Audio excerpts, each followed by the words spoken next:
We can't go back into space until Logan Masterson dies. That's pretty much the long and the short of it.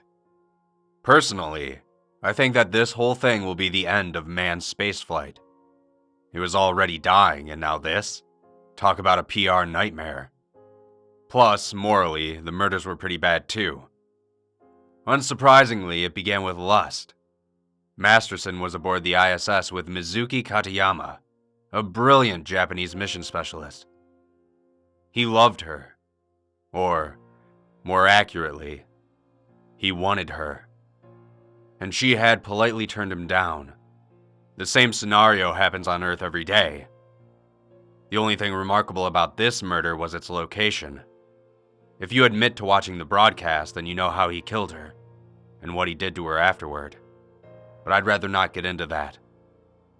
After killing Katayama, Masterson was alone on the ISS with Anton Vitali. Saying the cosmonaut was in the wrong place at the wrong time would be an understatement of a lifetime.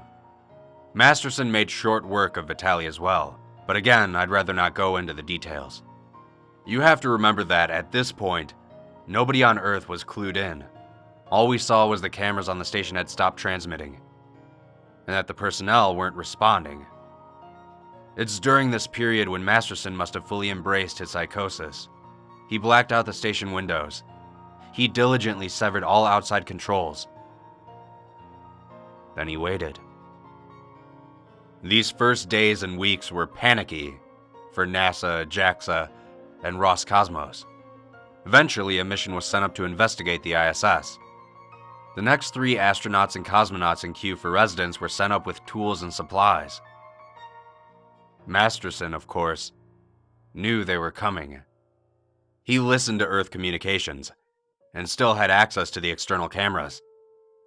It was a relatively simple matter to sabotage the airlock and depressurize one of the station's segments. From what little we know, it's assumed that all 3 died instantly. Or maybe that's just wishful thinking.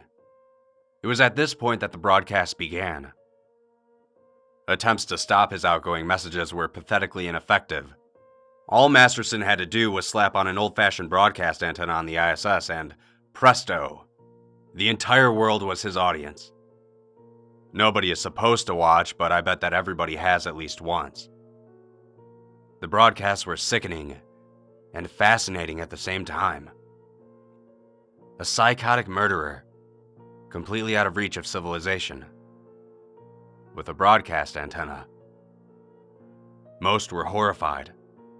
Countries banned viewing the broadcasts, but some segments of the internet loved it.